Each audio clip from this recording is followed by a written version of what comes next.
தீபம் என்பது வெறும் ஒளி மட்டுமல்ல, இருளை அகற்றி வெளிச்சத்தை தருவது போல் அறியாமையை நீக்கி நல்ல எண்ணங்களை வளர்க்கும் அடையாளமாகவும் அது பார்க்கப்படுகிறது.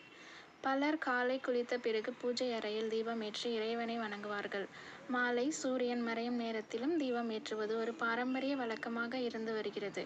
இந்த நேரங்களில் சில நிமிடங்கள் அமைதியாக அமர்ந்து பிரார்த்தனை செய்வது மன அமைதியை தரலாம். தீபம் ஏற்றும் போது வீடு சுத்தமாக இருப்பதும் மன அமைதியாகவும் இருப்பதும் முக்கியம் என்று பெரியவர்கள் கூறுவார்கள். பக்தியுடன் செய்யப்படும் வழிபாடு மனதில் நம்பிக்கையையும் ஒழுக்கத்தையும் வளர்க்க உதவுகிறது.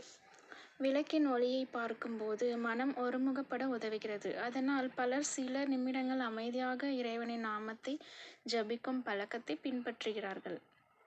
ஆன்மீக வாழ்க்கை என்பது பெரிய சடங்குகள் மட்டுமல்ல, தினமும் சில நிமிடங்கள் இறைவனை நினைத்து நன்றி கூறுவது ஒரு ஆன்மீக பயணம்தான். இன்றைய ஆன்மீக தகவல் உங்களுக்கு பயனுள்ளதாக இருந்தால் இதை உங்கள் குடும்பத்தினருடன் நண்பர்களுடன் பகிருங்கள். நாளை இதுபோல் ஒரு புதிய ஆன்மீக தகவலுடன் சந்திப்போம்.